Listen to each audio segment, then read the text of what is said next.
So if you are planning to start your own vlog, for example, or your own podcast as well, or gusto mong pumunta ng Siargao, just book that trip, meet your afam, install that dating app, do whatever you want, just start it, no? Again, we won't know unless we try. Dayon ra gyud, because as much as it hurts and it will hurt in the coming months, there will also be days na it will feel lighter, it will make you think na there are good days din pala. You cannot control what happens to you, but you can control how you respond to it.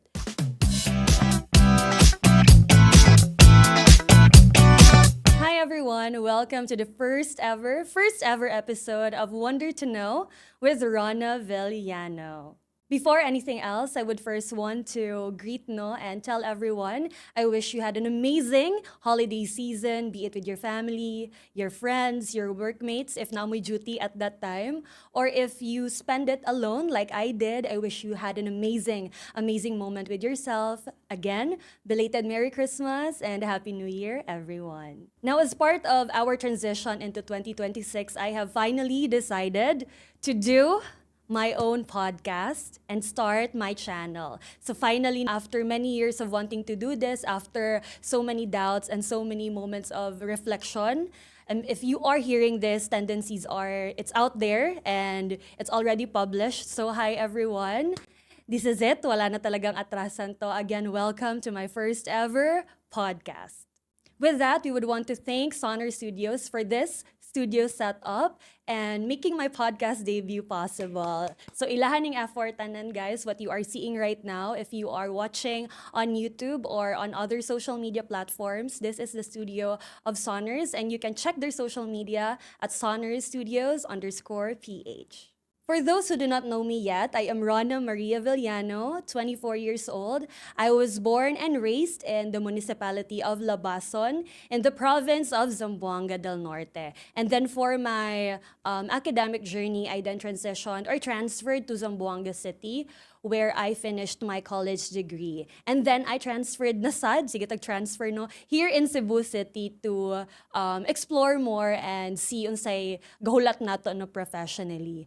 I then took up Bachelor of Arts back in college, Bachelor of Arts in Broadcasting at Western Mindanao State University. So with that, I would want to give a quick shout out to my professors in the Mass Communications Department, Sir Butch Villanueva, and to my classmate, RJ Gonzalez, who is also now an instructor in the university. Shout out sa inyong lahat. Now, because of that academic background, I was exposed a bit into hosting. It started with voiceovers, turned into radio guestings, radio hostings, and then I was also exposed sad as part of my job to doing trainings, hosting trainings, and seminars. So I think that's why I fell in love into speaking on a microphone, which is the main reason why I decided to finally do and start my own podcast. So if you are like me, who's been wanting to do something for the longest time but is hesitant to do it, just a piece of advice, guys. Buhatan na lang jud siya, just do it because we never know, no. We won't know unless we try. So if you are planning to start your own vlog, for example, or your own podcast as well, or gusto mong pumunta ng Siargao, just book that trip, meet your afam, install that dating app, do whatever you want, just start it, no? Again, we won't know unless we try. Actually, guys, hindi ko rin talaga alam ano yung sasabihin ko dito, no? But, of course, there are things we want to accomplish while doing this, no? If we are to be blessed to continuously do this, there are things that we envision. Of course, hopefully someday we also get to feature some people, be able to meet them and interview them. There are a lot of people on top of my mind right now, but of course, this things will only be possible with you by my side. Of course, if there is no audience, wala dyan mahitabuan ni guys, wala maminaw nato, but more than that, no, I think it is also with my determination to continue, to be creative, to think of ideas, to have you listen to. So those are the things that will also be challenging on my end, that will make us all in this journey together. So at this part naman guys, para hindi naman siya medyo boring, I have prepared questions generated by AI that I will answer. Of course, ako muna yung mag-answer, guys, kasi wala pa naman tayong guest. But hopefully, sometime in the future, we get to ask questions naman to others, no? But for now, magtiis-tiis muna kayo. Ako muna yung sasagot ng mga sarili kong tanong. So, what will happen is we will be flashing questions and things that will allow you to get to know me more. So, first question we have, ano yung pinaka natutunan mo sa tao and sa mundo last 2025? What I've learned talaga last year is that, of course, no, with all the challenges, all that has happened to me last year, my greatest takeaway is that you cannot control what happens to you, but you can control how you respond to it. Again, there are so many things that has happened to me personally, to, of course, friends, families, professionally, but what's important is despite all this, we learn to accept that this is our reality, and what we can do is maybe rise above it, think of solutions or ways to get past it.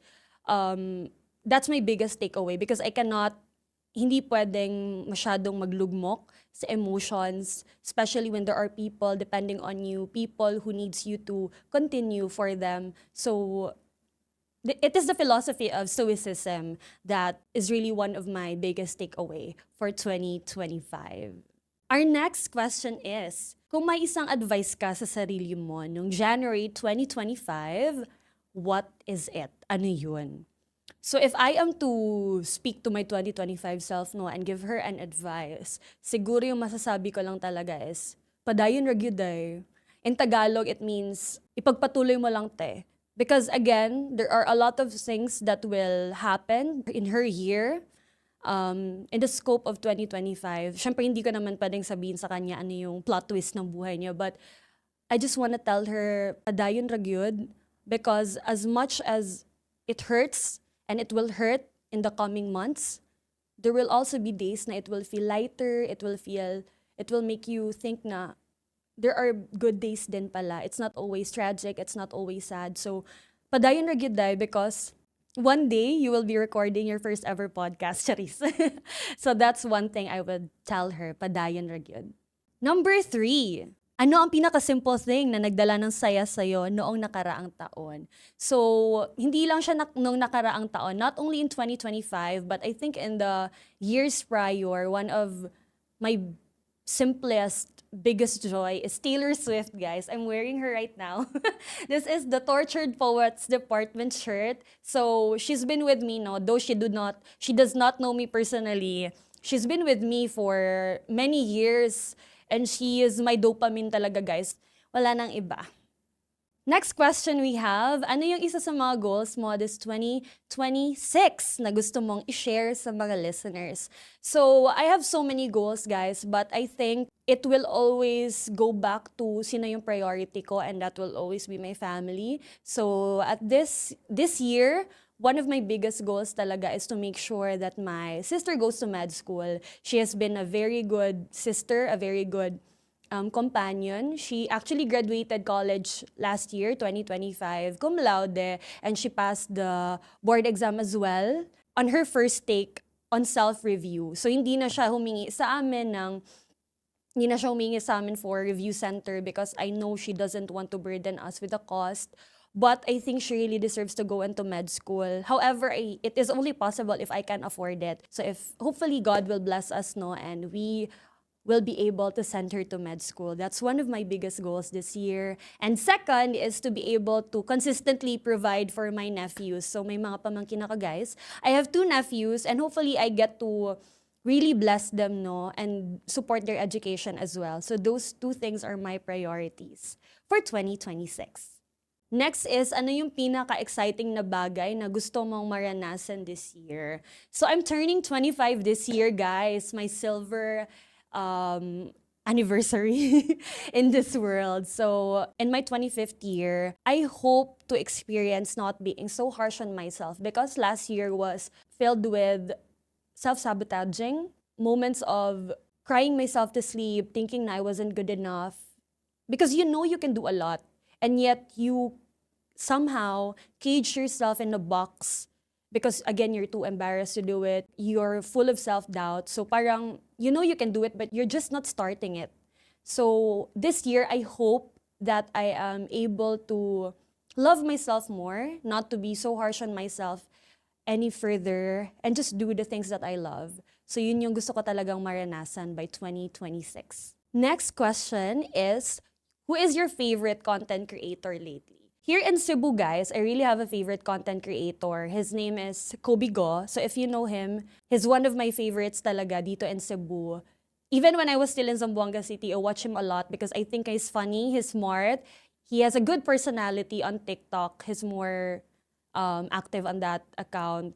And then, yeah, he's one of the content creators that I like on top of my mind right now. And then sa iba naman, chika na lang natin yan next time. But shout out to my second most favorite, we have Ali Maata, that is my best friend. He's a content creator as well, so you can follow him, guys, check his page, Ali Maata. That's my bestie.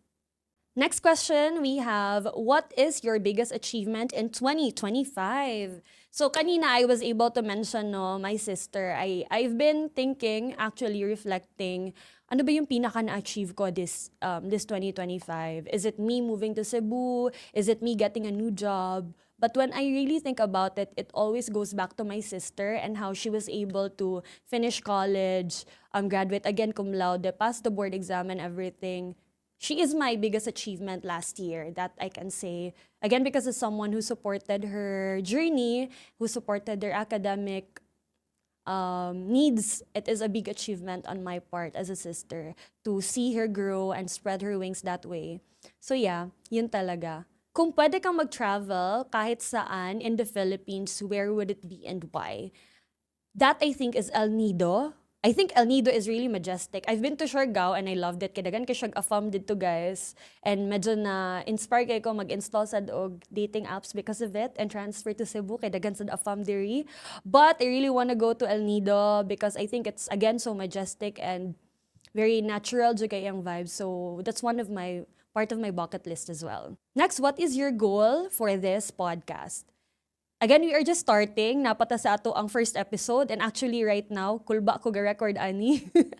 But, I hope this goes well for everyone, no? For me, for the plans that we have. But, of course, speaking of goals, I really want someday, dili man karon, maybe in years to come, I hope to start a segment where I interview people. That's really one of my passion, interviewing, hearing stories, how their life went, their testimonies, and anything they can share to the world and how they can inspire others. So that's one thing I'm really wanting to do, and hopefully we get to do that sometime soon. Last question, what languages do you speak? So as you notice, guys, we don't have consistency in this podcast in terms of language because that's one of my struggles, no? I'm multilingual. I speak a lot of languages.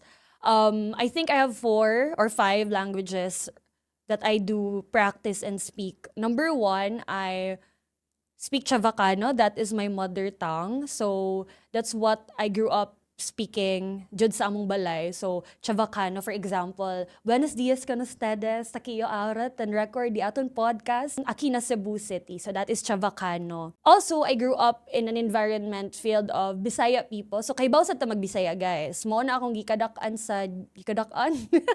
gikadakuan. So mo na akong mana among ginagamit dito sa among probinsya Bisaya asad. Pero og nami sa balay mag-Chavacano mi. But when I transferred to Zamboanga City, I was exposed academically and professionally to people of different ethnicities, of different languages. Apil sa daan na Tausug. So I've met a lot of Muslim and Tausug people. Assalamualaikum warahmatullahi wabarakatuh. Di ako maingat mabisara, tiyo lang. Also in Zamboanga City kasi, guys, yung understanding there are so many people with diverse backgrounds, we uniformly speak Tagalog. So, mas nasanay talaga ako mag-Tagalog doon more than anything. So, I think we'll just go with Tagalog siguro with this podcast. And then, kung may ma-insert ako, guys, ng mga Bisaya here and there, Chavacano here and there, and maybe a bit of Tausug, intindihin niyo na lang. So, those are the languages we speak. But Also, I'm comfortable speaking in English. So, sabta na lang ninyo guys. So, kung sa'yo magawa sa kung ba, yun na yun siya. Maglagay na lang ako ng konting ano dyan. Kung kaya pa ba, ng team. Maglagay ng subtitle. Pero either way, we'll make sure na this is understandable to everyone. So that's it, everyone. Thank you so much for bearing with me on our first ever episode of Wonder to Know with Rona Villano. So I hope nag-enjoy kayo. Ako medyo kinabahan ako, no? I hope next time, hindi na ganito kakabado, but I hope you did enjoy, and thank you so much for staying with us for those minutes long, and I hope not to get to see you again on our next episode. So guys, if you have feedback or comments, don't hesitate to share them on our comment section below. So we are very open to hearing your suggestions on what topics we can also discuss on the next. With that, don't forget to follow my social media accounts, Wonder to Know with Rona Villano on Spotify and YouTube, including my personal social media accounts at Rona Villano. See you next time, and let's wonder to know.